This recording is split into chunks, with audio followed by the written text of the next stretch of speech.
Hi everyone, it's Pablo again with the video series on weight loss. This is video 8, your blood sugar level and the glycemic index. So your blood sugar level, as we learned in previous videos, the food we eat gets converted to glucose, fuels our bodies. Now if we eat no sugars and no carbs, other than what is inside of vegetables, which is a very small amount, our blood sugar level will stay right around 90 all day long. Therefore, your pancreas will not release insulin to signal glucose to be stored as fat because there is no excess glucose in your blood. What little glucose that you're getting from vegetables and other foods is small enough that it gets actually used by the body and it doesn't stay in our blood. So you need to strive to keep your blood sugar level right between 70 and 110. In fact, if you eat this way with no sugars, no carbs, and you test yourself after the meal, a couple hours after your meals, you'll notice that you're right at 90, right around that point usually, and you won't be spiking up and down, up and down. So in video 12 coming up down the road here, we're going to cover how to measure your blood sugar level. So let's continue. What is the glycemic index? The glycemic index ranks sugars, sweeteners, and foods based on how quickly and easily the body turns them into glucose. So, and glucose again is your blood sugar, thereby provoking an insulin response. They're giving a number from 0 to 110. 0 does not spike your blood sugar at all, as well as other numbers that are towards the bottom, other foods and things that are close to 0 will not spike your blood. But 110 is off the charts, literally. Be aware that wheat products will spike your blood sugar level higher than table sugar. So think about this.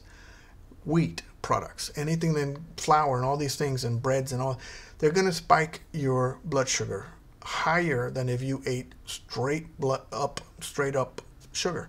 So table sugar has a glycemic index of 65, where white bread has a glycemic index of 70. So white bread literally spikes your blood more than sugar.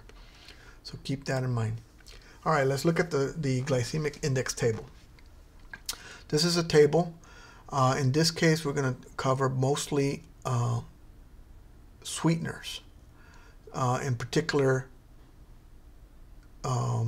replacements for sugar. There's so many out there. Sweetener, this first column is the sweetener, the second column is the type, the third column is made from, and then this one is the important one, and that is the index, the glycemic index. So you'll see a horrible product called maltodextrin here at the very top. It's sugar. It's made from potato, corn, and rice. Notice what it's made from. And it has a glycemic index of 110.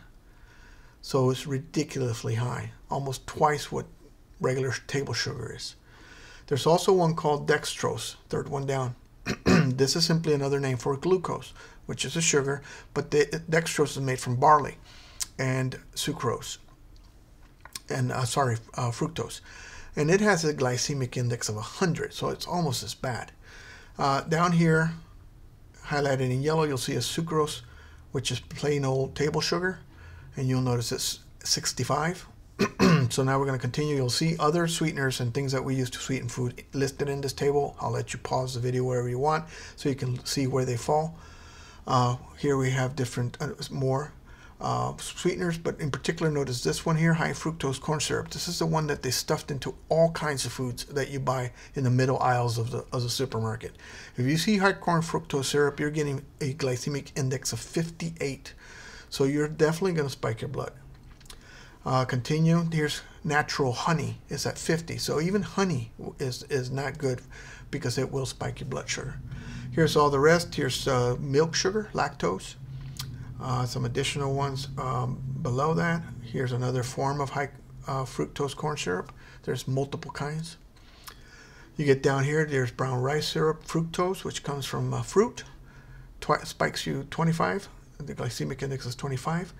Then you start to get some lower values. So I'll continue with these. Now we get to the very bottom of the table, and these are the ones that you need to learn about. If you don't already know these, research them, learn for yourself. But starting with erythritol, which is a sugar alcohol made from plant. It's a fermentation of plant sugars. It has a glycemic index of 1. So it's not going to spike your blood sugar. Again, no spike in blood sugar, no release of insulin, no message to store fat. Further down, you'll see there's a whole bunch of additional ones. Some of them will go down to 0, as you see here, all of these.